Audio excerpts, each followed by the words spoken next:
Hello friends, good morning. നമ്മുടെ Kerala T V സീരിയലിലേക്ക് എല്ലാവർക്കും സ്വാഗതം. നമ്മുടെ ശ്രുതിയാണെന്നുണ്ടെങ്കിൽ ഇങ്ങനെ ഇരിക്കുമ്പോൾ കൂട്ടുകാരി വന്ന് ശ്രുതിയെക്കുറിച്ചുള്ള കാര്യങ്ങൾ പറയാണ്. അയാൾ എല്ലായിടത്തും ഇൻ്റർവ്യൂവിന് പോകും, പക്ഷേ അയാൾ ജോലിക്ക് പോവില്ല. അതിൻ്റെ കാരണമൊക്കെ ചോദിക്കുന്നു. അപ്പോൾ 2-3 ഞാൻ ജോലി നോക്കി വെച്ചിട്ടുണ്ട്, ശ്രുതി പോകുമെന്ന് നോക്കാമെന്ന് പറഞ്ഞ് ശ്രുതി ഇങ്ങനെ ഇരിക്കുമ്പോഴാണ് ശ്രുതി കൃത്യമായിട്ട് കയറി വരുന്നത്. വാ വാ ഇരിക്കുക എന്ന് പറഞ്ഞ് അടുത്ത് വിളിച്ചിരുത്തി. അപ്പോഴേക്കും കൂട്ടുകാരി പറഞ്ഞു, ഇപ്പോഴത്തെ ഇവൾ നിന്നെക്കുറിച്ച് പറഞ്ഞതേ ഉള്ളൂ എന്ന്. എന്തിനാ ശ്രുതി അർജൻറ്റായിട്ട് വരാൻ പറഞ്ഞു ചോദിച്ചു. അപ്പോൾ ശ്രുതിക്ക് 2-3 ഞാൻ ജോബ് നോക്കി വെച്ചിട്ടുണ്ടെന്ന് പറഞ്ഞു. ഞാനും 1-2 കമ്പനിയിൽ ജോലി നോക്കി വെച്ചിട്ടുണ്ടെന്ന് പറഞ്ഞു. നോക്കി വെച്ചാൽ പോരാ, ജോലിക്ക് പോകണം എന്ന് കൂട്ടുകാരി. അപ്പം മീര ചുമ്മാതിരിക്കാൻ പറഞ്ഞു നമ്മുടെ ശ്രുതി. ഒരു കൊറിയൻ കമ്പനിയുടെ ബ്രാഞ്ച് ഇവിടെയുണ്ട്, അതിലൊരു സെയിൽസ് റെപ്രസെൻറ്റേറ്റീവിൻ്റെ ആ ഒരു ഇതിലാണ് നിങ്ങൾക്ക് പറഞ്ഞപ്പോൾ, അയ്യോ ആ ജോലി എനിക്ക് പറ്റില്ല ശ്രുതി, മറ്റുള്ളവരുടെ മുന്നിൽ പോയി നിന്ന് ഞാൻ കെഞ്ചണം, അതെനിക്ക് പറ്റുന്നതല്ലെന്നൊക്കെ പറഞ്ഞു.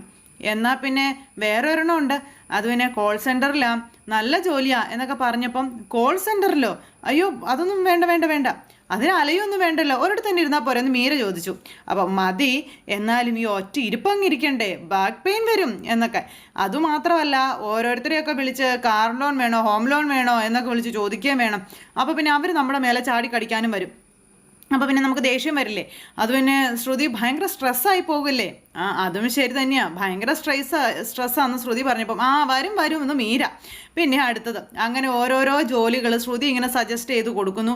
ഇതൊന്നും ശ്രുതി തയ്യാറാകുന്നില്ല. പോയി വരാൻ പറ്റില്ല, സിറ്റിയിലായിരുന്നെങ്കിൽ കുറച്ചുകൂടെ നന്നായേനെ, അങ്ങനെ ഓരോന്നിങ്ങനെ പറഞ്ഞുകൊണ്ടിരിക്കാം. അപ്പോൾ എൻ്റെ ഈ ക്വാളിഫിക്കേഷനൊക്കെ പറ്റിയ ജോലിയാണോ ഇതൊക്കെയാണ് ചോദിക്കുന്നത്. ഓരോരോ ജോലിക്കും ഓരോരോ കുറ്റങ്ങളിങ്ങനെ ശ്രുതി കണ്ടുപിടിച്ചുകൊണ്ടേ ഇരിക്കാം. ജോലി കിട്ടിയാൽ നമുക്ക് തമ്മിലൊന്നും ജീവിക്കണമെങ്കിൽ ലീവ് എടുക്കേണ്ടി വരും, ഇതൊക്കെയാണ് പറയുന്നത്. പിന്നെ കല്യാണം കഴിഞ്ഞ ഉടനെ നമുക്ക് ഹണിമൂണിനൊക്കെ പോകണ്ടേ, അപ്പോൾ അതിനൊക്കെ വേണ്ടേ ലീവ് എന്നൊക്കെ ചോദിച്ചു. അപ്പോൾ പിന്നെ ഇതൊക്കെ കഴിഞ്ഞതിന് ശേഷം ജോലിക്ക് ട്രൈ ചെയ്താൽ പോരെന്ന് ചോദിച്ചപ്പം എന്നൊക്കെ പറഞ്ഞുകൊണ്ടിരിക്കുക. അത് കഴിഞ്ഞ് പിന്നെ ഇവള് പ്രഗ്നൻ്റ് ആകും, കുട്ടി പിറക്കും, അപ്പോൾ പിന്നെ ലീവ് എടുക്കണം, വീണ്ടും പ്രഗ്നൻ്റ് ആകും, കുട്ടി പിറക്കും, പിന്നെ ലീവ് എടുക്കണം. അപ്പോൾ പിന്നെ ഒരു കാര്യം ചെയ്യുക, 2ാമത്തെ കുട്ടി നടക്കാൻ തുടങ്ങിയതിന് ശേഷം നിങ്ങൾ ജോലിക്ക് പോയാൽ മതിയെന്ന് മീര എന്നെ എന്താ കളിയാക്കിയതാണെന്ന് ശ്രുതി ചോദിച്ചപ്പം, അല്ല ഞാൻ കാര്യം പറഞ്ഞതാണെന്ന് നമ്മുടെ മീരയും പറഞ്ഞ്. ശ്രുതി വിവാഹത്തിന് ശേഷം ജോലിക്ക് പോകാം, അപ്പോൾ ഓക്കെ, ശ്രുതിക്ക് എപ്പോൾ തോന്നുന്നോ അപ്പോൾ ജോലിക്ക് പോയാൽ മതിയെന്നും പിന്നെ വേക്കൻസി ഉള്ളതുകൊണ്ട് പറഞ്ഞതേ ഉള്ളെന്ന് നമ്മുടെ ശ്രുതി പറഞ്ഞു. അപ്പോൾ താങ്ക്സ് ശ്രുതി എന്നും പറഞ്ഞു ശ്രുതി ഭക്ഷണം കഴിക്കുന്നുണ്ടോ എന്ന് ചോദിച്ചപ്പം വേണ്ട, ഞാൻ കഴിച്ചതാണെന്ന് പറഞ്ഞു. എനിക്കൊരു ഫ്രണ്ടിനെ കാണണം, അതുകൊണ്ട് ഞാൻ ഇറങ്ങിക്കോട്ടെ എന്ന് ചോദിച്ചു.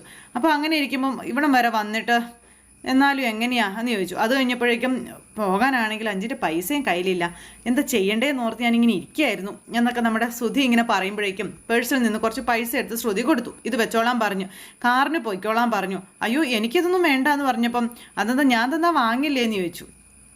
അയ്യോ അതല്ല ഞാൻ എന്ന് പറഞ്ഞുകൊണ്ട് ഒരു വളിച്ച ചിരിയൊക്കെ ചിരിച്ച് അതങ്ങ് മേടിച്ച് പോക്കറ്റിലാക്കി. എന്നിട്ട് താങ്ക്സും പറഞ്ഞങ്ങ് പോവുക. അപ്പം എന്താടി ഇതെന്ന് മീര. എന്ത്, അയാൾക്ക് ജോലിക്ക് പോകണമെന്നൊന്നും ആഗ്രഹമില്ല, അധികം പഠിച്ചാലുള്ള കുഴപ്പം ഇത്, മടിയൻ എന്ന് പറഞ്ഞപ്പം ജോലിക്ക് പോകുന്നില്ലെങ്കിൽ പോവണ്ട, പിന്നെ ശ്രുതിയെ ഞാൻ നോക്കിക്കോളാമെന്ന് നമ്മുടെ ശ്രുതി. പിന്നെ ശ്രുതിക്ക് എന്നോട് നിറയെ സ്നേഹമാണ്, പിന്നെ എനിക്കും അങ്ങനെ തന്നെയാണെന്നൊക്കെ പറഞ്ഞുകൊണ്ട് നമ്മുടെ ശ്രുതി കൊച്ച് പറയുന്നു. ശ്രുതി എന്നും എൻ്റെ കൂടെ ഉണ്ടായാൽ മാത്രം മതി എന്നൊക്കെ. അങ്ങനത്തെ നമ്മുടെ ശ്രുതി തൻ്റെ മനസ്സിലെ ആഗ്രഹങ്ങളൊക്കെ കൂട്ടുകാരുടെ മുന്നിൽ നിന്ന് പറയുന്നു.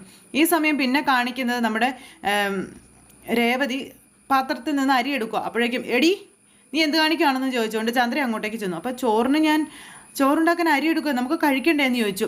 അപ്പോൾ അരി ഞാൻ എടുത്തോളാം, അത് അവിടെ വെച്ചിട്ടങ്ങ് മാറാൻ പറഞ്ഞു. മാറടി എന്നും പറഞ്ഞുകൊണ്ട് രേവതി അങ്ങ് മാറ്റി നിർത്തി. ആ സമയം പാത്രം എടുത്ത് നോക്കിയപ്പോൾ പാത്രത്തിൽ ഇച്ചിരി അരിയേ ഉള്ളൂ. അത് കണ്ടപ്പോൾ ഇങ്ങനെ നോക്കുക കേട്ടോ മൊത്തത്തിൽ. ഹോ എൻ്റെ പൊന്നോ, വീടാകെ മാനം തുടച്ചിട്ടു, അരി പാത്രവും അങ്ങനെ തന്നെ. ഓ എൻ്റെ പൊന്നടി, ഇതിലേ അരി മിച്ചം വേണം അറിയാവോ, അത് മുഴുവൻ തുടച്ചെടുക്കരുതെന്ന് നിനക്ക് അറിഞ്ഞൂടെ എന്ന് ചോദിച്ചു. അപ്പോഴേക്കും നമ്മുടെ രേവതിക്ക് സങ്കടം വന്നു. രേവതി ഇന്ന് കരയാനും തുടങ്ങി. അമ്മേ, കുറച്ച് അരിയേ ഇതിനകത്തുണ്ടായിരുന്നുള്ളൂ, ഈ അരിപ്പാത്രത്തിൽ അരി ഒഴിയുന്ന നേരം ഇന്ന് വരെ ഉണ്ടായിട്ടില്ല, നീ വന്നതോടെയാണ് ഇങ്ങനെ ആയതെന്നൊക്കെ പറഞ്ഞ് രേവതിയെ കുറ്റം പറയാൻ തുടങ്ങി. ഇത് അന്നലക്ഷ്മി വാഴുന്ന ഇടവാ, ദാരിദ്ര്യം പിടിച്ച നീ വന്നതോടെ ഇവിടുത്തെ ഐശ്വര്യമാണ് കെട്ടടങ്ങിപ്പോയതെന്നൊക്കെ പറഞ്ഞു. അപ്പം അമ്മേ എന്നും പറഞ്ഞ് രേവതി വിളിക്കുന്നു. അമ്മ ഞാൻ എന്ത് തെറ്റാ ചെയ്തതെന്ന് ചോദിച്ചു. എന്നത്തെയും പോലെ ഞാൻ എൻ്റെ ജോലിയല്ലേ ചെയ്തതെന്ന് ചോദിച്ചപ്പോൾ, ജോലി, നിൻ്റെ ജോലിയെക്കുറിച്ചൊന്നും നീ പറയണ്ട, അമ്മേ ഭക്ഷണം ഉണ്ടാക്കിയാൽ അരി തീരും, അതിനെന്തിനാ എന്നെ കുറ്റപ്പെടുത്തുന്നത്? അപ്പം നീ ഒന്നും ചെയ്യണ്ട, ഐശ്വര്യമില്ലാത്ത നിന്റെ കൈകൊണ്ട് തൊട്ടാലേ ഒന്നും നന്നാവില്ല, മുടിഞ്ഞു പോവുള്ളൂ എല്ലാം എന്നും പറഞ്ഞുകൊണ്ട് ദേ ചന്ദ്ര ഇങ്ങനെ രേവതിയെ കുറ്റം പറയുന്നു. അപ്പോഴേക്കും നമ്മുടെ രവിയേണ്ണൻ അങ്ങോട്ട് വന്നത് കേട്ടുണ്ട്. നിന്നെ കെട്ടിയതോടെ നിന്റെ ഭർത്താവ് ഒരു വഴിയായി, അത് പോരടി നിനക്ക്, ഈ വീടും ഒരു വഴിക്കാക്കണോ നിനക്കെന്ന് ചോദിച്ചു. അമ്മേ എന്നും പറഞ്ഞ് നിൽക്കുന്നു രേവതി. വന്ന് കയറിയതോടെ ഈ വീടിൻ്റെ ഐശ്വര്യമാണ് പോയത്. നീ കൊണ്ടുവന്ന ദാരിദ്ര്യം ഓരോ ദിവസം കഴിയും തോറും അത് കൂടി കൂടി വന്നുകൊണ്ടേ ഇരിക്കുകയാണെന്നൊക്കെ പറഞ്ഞു. അതൊക്കെ കേട്ട് രവിയേണ്ണന് ഭയങ്കര സങ്കടമായി. നീ അരിക്കലത്തിൽ തൊട്ടാൽ നാളെ പട്ടിണിയായിരിക്കും ഫലം, ഒരു പൈസ ഇവിടെ നിൽക്കില്ല, അതുകൊണ്ട് തൊട്ടു പോകരുത് നീ എന്നൊക്കെ പറഞ്ഞുകൊണ്ട് രേവതിയെ അങ്ങനെ വളരെ വിഷമിപ്പിച്ചുകൊണ്ട് ഈ ചന്ദ്ര സംസാരിക്കുന്നു.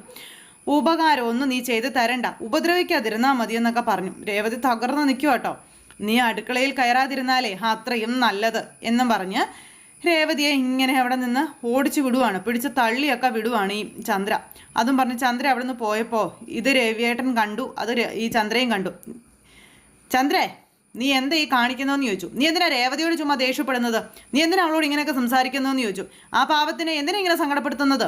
പാവോ, ഈ വീട്ടിൽ ഇന്നേ വരെ അരിപാത്രം കാലിയാവാറായിട്ടുണ്ടോ? അരിപാത്രം കാലിയായ അത് ദാരിദ്ര്യത്തിൻ്റെ ലക്ഷണമാണെന്ന് പറഞ്ഞു. അതുകൊണ്ടാണ് ഞാൻ അങ്ങനെ പറഞ്ഞത്. അതിന് നീ എന്തിനാ അവളെ കുറ്റപ്പെടുത്തുന്നേ? രേവതിയും സച്ചിയും അമ്മയുടെ അടുത്ത്, ഞാനും നീ ആണെങ്കിൽ കല്യാണം ക്ഷണിക്കാനായിട്ട് നാട്ടിൽ കൂടെ പോയി. സുധിയും ശ്രീകാന്തും പുറത്തുനിന്ന് ഭക്ഷണം കഴിക്കുന്നു. ഇവിടെ അരി കുറഞ്ഞ കാര്യം ആരും ശ്രദ്ധിച്ചു കാണില്ല. അത് നമ്മുടെ തെറ്റല്ലേ? നീ എന്തിനാ അതിന് അവളെ കുറ്റം പറയുന്നേ എന്നും ചോദിച്ചുകൊണ്ട് അച്ഛൻ ചന്ദ്രയെ എടുത്തിട്ട് പെരുമാറി. എന്തിനാ നീ എല്ലാ കാര്യം അവളുടെ തലയിൽ കൊണ്ടിടുന്നതെന്ന് ചോദിച്ചു. ഓ, നിങ്ങൾ തേടി പിടിച്ചുകൊണ്ടുവന്ന മരുമകളാണല്ലോ, അതാ അവളെ പറയുമ്പോൾ നിങ്ങൾക്കൊന്ന് പൊള്ളുന്നതെന്നും പറഞ്ഞുകൊണ്ട് അങ്ങനെ ചന്ദ്ര പറയണം. ഇതൊക്കെ കേട്ട് രേവതി വിഷമിച്ച് ഇങ്ങനെ അവിടെ നിൽക്കുക. എപ്പോൾ അവൾ മരുമകളായിട്ട് ഈ വീട്ടിൽ കയറി വന്നു അപ്പം തുടങ്ങിയതാ ഈ വീട്ടിലെ ദാരിദ്ര്യം. ഇങ്ങനെയുണ്ടോ ഒരു ഐശ്വര്യക്കേട് എന്നൊക്കെ ഇങ്ങനെ പറഞ്ഞപ്പോൾ അച്ഛൻ രേവതിയുടെ നേരെ ഇങ്ങനെ നോക്കുക കേട്ടോ. സുധിയുടെ കാശ് നഷ്ടപ്പെട്ടു, സച്ചിയുടെ കാറ് പോലീസ് പിടിച്ചു, ദേ അതിപ്പോൾ വർക്ക്ഷോപ്പിൽ കിടക്കുന്നു, ഉള്ള കാശൊക്കെ അതിനു വേണ്ടി ഇങ്ങനെ പോയിക്കൊണ്ടിരിക്കാം. ഇതിൽ നിന്നൊക്കെ എന്താ മനസ്സിലാക്കേണ്ടത്? അപ്പം നിനക്ക് തീരെ വിവരമില്ലെന്നാ മനസ്സിലാക്കേണ്ടതെന്ന് രവിയേട്ടൻ പറഞ്ഞു. നിന്റെ മണ്ട മോൻ കാശ് മുഴുവൻ ഏതോ ഒരു പെണ്ണിൻ്റെ വായി കൊണ്ട് തൊലച്ചതിനെ എന്തിനടി നീ അവളെ കുറ്റം പറയുന്നു എന്ന് ചോദിച്ചു. സച്ചിയുടെ കാരണം ഇങ്ങനെയൊക്കെ സംഭവിച്ചത് ഇവള് കാരണമാണോ എന്ന് ചോദിച്ചു. സംഭവിച്ചതെല്ലാം ഇവള് കാരണമാണെന്ന് എന്തടിസ്ഥാനത്തിലാണ് നീ പറയുന്നതെന്ന് ചോദിച്ചു. ചന്ദ്ര ഒന്നും മിണ്ടുന്നില്ല കേട്ടോ. ജീവിതത്തിലെ നല്ല സമയം ചീത്ത സമയം ഒക്കെ ഉണ്ടാകും, അതിങ്ങനെ മാറി മാറി വരും, അതാണ് സത്യം. അല്ലാതെ നീ അതിന് മറ്റുള്ളവരെ കുറ്റപ്പെടുത്തുകയല്ല വേണ്ടത്. നല്ലത് നടക്കുമ്പോൾ താൻ കാരണമാണെന്ന് പറയും, മോശം സംഭവങ്ങൾ നടക്കുമ്പോൾ രാശിയില്ല ജാതകദോഷമാണെന്നും പറഞ്ഞ് മറ്റുള്ളവരുടെ തലയിൽ കൊണ്ടുപോയി വെക്കും. ഇതൊക്കെ വളരെ കഷ്ടമാണ് കേട്ടോ ചന്ദ്ര എന്നും പറഞ്ഞ് അദ്ദേഹം ഭയങ്കരമായിട്ട് ദേഷ്യപ്പെടുക. നിനക്കിപ്പോൾ എന്താ വേണ്ടത് ചന്ദ്രേ? ഇത്രയും കാലം നല്ല സമയമായിരുന്നല്ലോ, എന്തുകൊണ്ട് പെട്ടെന്ന് മോശ സമയത്തിലേക്ക് കടന്നു വന്നു? കഷ്ടകാലം എന്തുകൊണ്ടാണ് വന്നത് എന്നൊക്കെ ചോദിക്കുമ്പോഴും നമ്മുടെ രേവതി ഇതൊക്കെ കേട്ട് വിഷമിച്ച് ഇങ്ങനെ നിൽക്കുക. അതിന് കാരണം ഇവളാണെന്നാണോ നീ പറയുന്നതെന്ന് ചോദിച്ചു അച്ഛൻ. അപ്പോഴും നമ്മുടെ രേവതി കരഞ്ഞുകൊണ്ട് തന്നെ നിൽക്കുന്നു. ചന്ദ്രയുടെ വായിൽ നാവില്ല. പിന്നെ അതെ, ഈ വീട്ടിൽ ഇനിയും 2 മരുമക്കളും കൂടെ വരാനുണ്ട്. അവർക്ക് നീ സ്നേഹവും പരിഗണനയും കൊടുത്തില്ലെങ്കിൽ അതൊന്നും നിനക്ക് അവർ തിരിച്ച് തരില്ല എന്ന് പറഞ്ഞു. ഒരിടത്ത് കൊടുത്താൽ മറ്റൊരിടത്തുനിന്ന് കിട്ടും ചന്ദ്രയെ, നീ നോക്കിക്കോളാൻ പറഞ്ഞു. ശ്രുതി ഞാൻ കണ്ടുപിടിച്ച പവിഴം, അവളെനിക്ക് സ്നേഹവും പരിഗണനയും ബഹുമാനവും വാരിക്കോരിത്തരും, നോക്കിക്കോളാൻ പറഞ്ഞു. അവളുടെ ബ്യൂട്ടി പാർലറിന് എൻ്റെ പേര് തന്നെ ഇട്ട് നിങ്ങൾ കണ്ടതല്ലേന്ന് ചോദിച്ചു. ഒരു മകളെ തലയിലെടുത്ത് വെക്കുക, മറ്റൊരാളെ ചവിട്ടി താഴ്ത്തുക, ഇതൊക്കെ നല്ല സ്വഭാവമാണെന്നാണ് നീ കരുതി വെച്ചിരിക്കുന്നതെന്ന് ചോദിച്ചു. അന്നേരം ചന്ദ്ര ഒന്നും മിണ്ടുന്നില്ല. നീ ഇങ്ങനെ പെരുമാറിയാൽ വരാൻ പോകുന്ന മരുമക്കൾ രേവതിയെക്കുറിച്ച് എന്താ കരുതുക? ദേ എന്ത് കാണിച്ചാലും ഇനി നീ ഇവിടെ നിന്ന് രേവതിയെക്കുറിച്ച് ഇങ്ങനെ പറയരുത്. ജോലി രേവതി എടുത്താലും നീ എടുത്താലും അരി തീരും, അത് നീ വെച്ചാലും ചോറ്, രേവതി വെച്ചാലും ചോറ്, നിനക്ക് കാര്യം മനസ്സിലായെന്ന് ചോദിച്ചു. ഇതൊക്കെ കേൾക്കാനേ നല്ല രസമുണ്ട്. ചിലർ ജനിച്ച സമയം ശരിയായിരിക്കില്ല, അതുകൊണ്ട് അവർ തൊട്ടതൊന്നും ഗതി പിടിക്കില്ല, അങ്ങനെ ഒരുത്താ ഇവള് എന്നും പറഞ്ഞുകൊണ്ട് നമ്മുടെ രേവതിയെ ഐശ്വര്യം കെട്ടവളെന്ന് പറയണം. അപ്പം ചന്ദ്രേ, എൻ്റെ ക്ഷമയ്ക്കൊരു പരിധിയുണ്ട്, വെറുതെ എന്നെ ദേഷ്യം പിടിപ്പിക്കരുതെന്ന് പറഞ്ഞു. മനുഷ്യർക്കിടയിൽ രാശി ഉള്ളവര് രാശി ഇല്ലാത്തവര് അങ്ങനെ 2 വിഭാഗങ്ങളില്ല, ആണും പെണ്ണും അത്രേ ഉള്ളൂ എന്നും പറഞ്ഞുകൊണ്ട് അച്ഛൻ ഇങ്ങനെ ഈ പെണ്ണുമ്പിള്ളയോട് ശരിക്കും 4 എണ്ണം പറഞ്ഞിട്ട് അവിടെ നിന്ന് അങ്ങ് പോകുന്നു. മേലിൽ രേവതിയെ നീ വേദനിപ്പിച്ചേക്കരുതെന്നും പറഞ്ഞുകൊണ്ട് ചന്ദ്ര എന്നിട്ട് ഇങ്ങനെ അവിടെ വലിയ അതായിട്ട് ഇങ്ങനെ നിൽക്കുക. പക്ഷെ നമ്മുടെ രേവതിക്ക് അതൊന്നും കണ്ടിട്ട് സഹിച്ചില്ല കേട്ടോ. രേവതിയുടെ നെഞ്ച് പൊട്ടി രേവതി കരയാം. അപ്പോൾ അങ്ങനെ ഈ രേവതി കരഞ്ഞുകൊണ്ട് നിൽക്കുമ്പോൾ രേവതിയുടെ അടുത്തേക്ക് ചന്ദ്ര ചെല്ലുക. എന്താടി നീ അദ്ദേഹത്തിന് കലക്കി കൊടുത്തത്? നിന്നെ അങ്ങേര് വല്ലാണ്ട് അങ്ങ് സപ്പോർട്ട് ചെയ്യുന്നുണ്ടല്ലോ, നിന്റെ മുഖത്ത് അതിൻ്റെ സന്തോഷമാണല്ലേ, കൂടാതെ എന്നെ വഴക്കും പറഞ്ഞല്ലോ, അതിൻ്റെ സന്തോഷവും കാണുമല്ലേ. അദ്ദേഹം കൂടെയുണ്ട് എന്നുള്ള ധൈര്യത്തിൽ ഞാൻ പറയുന്നതെങ്ങാനും അനുസരിക്കാതിരുന്നാൽ വിവരം അറിയും നീ എന്ന് അമ്മ രേവതിയോട് പറയുന്നു. നീ എന്തിനാ അടുക്കളയിൽ നിൽക്കുന്നേ? ഭക്ഷണം ഉണ്ടാക്കാൻ വേണ്ടിയിട്ടാണോ എന്ന് ചോദിച്ചു. മേലിൽ ഈ അരിപാത്രത്തിൽ നീ തൊട്ടുപോയേക്കരുത്. പറഞ്ഞു മനസ്സിലായോടി? ആവശ്യമുണ്ടെങ്കിൽ അരി ഞാൻ നിനക്ക് എടുത്തു തരാം. പൊടി ഇവിടുന്ന് പൊടി എന്ന് പറഞ്ഞുകൊണ്ട് അതിനെ പിടിച്ചൊരു ഒറ്റ തള്ള്. കരഞ്ഞുകൊണ്ട് അതങ്ങ് പോയിട്ടോ. ഇതൊന്നും പാവ സച്ചി അറിയുന്നില്ല. സച്ചി ആണെന്നുണ്ടെങ്കിൽ വണ്ടി ഓടിച്ചുകൊണ്ട് വരുന്നു. അപ്പോൾ രേവതി ഫോൺ എടുത്ത് സച്ചിയെ വിളിച്ചു. അപ്പോൾ രേവതിയുടെ കോള് കണ്ടപ്പോൾ സച്ചി കോൾ എടുത്തു. ഭക്ഷണം റെഡിയായോ?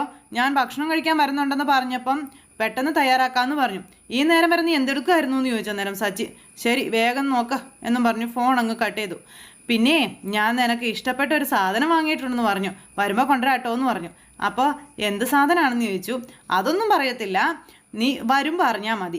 ശരി എന്നാൽ എന്നും പറഞ്ഞ് ഫോൺ അങ്ങ് കട്ട് ചെയ്തു. അപ്പോൾ രേവതിക്ക് അത്രയും നേരത്തെ ആ ഒരു സങ്കടം അങ്ങ് മാറി. പക്ഷേ അദ്ദേഹം വരുമ്പോഴേക്കും ഭക്ഷണം ഉണ്ടാക്കണമല്ലോ എന്നുള്ളൊരു ടെൻഷനായി നമ്മുടെ രേവതിക്ക്.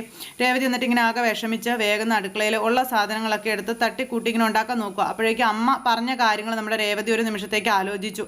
മേലിൽ ഈ അരിപാത്രത്തിൽ തൊട്ടു പോകരുതെന്ന് പറഞ്ഞ കാര്യം. അപ്പോൾ അതങ്ങനെ തന്നെ വെച്ചു. അങ്ങനെ തന്നെ വെച്ചിട്ട് ദേ അമ്മ കിടന്നുറങ്ങുന്ന അടുത്തേക്ക് ചെന്നു. അപ്പോൾ അമ്മ ഉറങ്ങുകയാണെന്നാണല്ലോ തോന്നുന്നത്. വിളിച്ച് ശല്യപ്പെടുത്തിയാൽ എന്നെ വഴക്കു പറയുകയും ചെയ്യുമല്ലോ. ഭക്ഷണം ഞാൻ എങ്ങനെ ഉണ്ടാക്കും എന്നൊക്കെ നമ്മുടെ രേവതി ചിന്തിക്കാം. അദ്ദേഹം ഭക്ഷണം കഴിക്കാനായിട്ട് വരുന്നുണ്ടല്ലോ. ചോദിക്കാതെ എങ്ങാനും അരി എടുത്താൽ പിന്നെ അത് മതി. ഞാൻ എന്താ ചെയ്യേണ്ടത്? സമയത്ത് ഭക്ഷണം ഉണ്ടാക്കി കൊടുത്തില്ലെങ്കിലും കിട്ടും എനിക്ക് വഴക്ക്. എന്തായാലും അദ്ദേഹത്തിന് ഭക്ഷണം ഉണ്ടാക്കി കൊടുത്തല്ലേ പറ്റൂ. അമ്മ ഉറങ്ങുമല്ലേ എന്ന് പറഞ്ഞിട്ട് പാവ രേവതി അടുക്കളയിൽ ചെല്ലുക കേട്ടോ. അപ്പോഴേക്ക് ഈ പിശാച് അവിടെ നിന്ന് എഴുന്നേറ്റ് വന്നിട്ട് എടി എന്നും പറഞ്ഞുകൊണ്ട് ഇങ്ങനെ വിളിക്കുന്നു. ആ അരിപ്പാത്രം തുറക്കാൻ തുടങ്ങുമ്പോൾ ഇത് കാണുകയും ചെയ്തു. ആ സമയത്ത് നിനക്കെന്താടി പറഞ്ഞാൽ മനസ്സിലാവില്ല അടിയും ചോദിച്ചുകൊണ്ട് ഭയങ്കര ദേഷ്യം. അരി ആവശ്യമാണെങ്കിൽ എന്നോട് പറയണം, ഞാൻ എടുത്ത് തരാമെന്ന് നിന്നോട് പറഞ്ഞതാണോ ഇല്ലയോ? ഞാൻ പറയാൻ വേണ്ടി അങ്ങോട്ട് വന്നതാ. അപ്പോൾ അമ്മ നല്ല ഉറക്കമായിരുന്നു എന്ന് പറഞ്ഞു. ശല്യപ്പെടുത്തണ്ടെന്ന് വിചാരിച്ചാൽ ഞാൻ വിളിക്കാതിരുന്നതാണെന്ന് പറഞ്ഞപ്പോൾ ഇങ്ങനെ നിൽക്കുക. അപ്പോൾ ഭക്ഷണം ഉണ്ടാക്കേണ്ട സമയം കഴിഞ്ഞില്ലേ? സമയത്ത് ഭക്ഷണം കിട്ടിയില്ലെങ്കിൽ അമ്മ തന്നെ വഴക്കു പറയില്ലേന്ന് ചോദിച്ചു. പിന്നെ അദ്ദേഹവും ഭക്ഷണം കഴിക്കാൻ വരുന്നുണ്ടെന്ന് പറഞ്ഞു. ഞങ്ങൾ പട്ടിണി കിടന്നാലും സാരമില്ല, ഈ അരി പാത്രത്തിൽ തൊട്ടു പോകരുത്.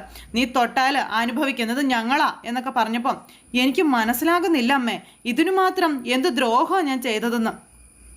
നീ കാരണം ഉണ്ടായ ദ്രോഹമൊന്നും നിനക്കറിഞ്ഞൂടെ?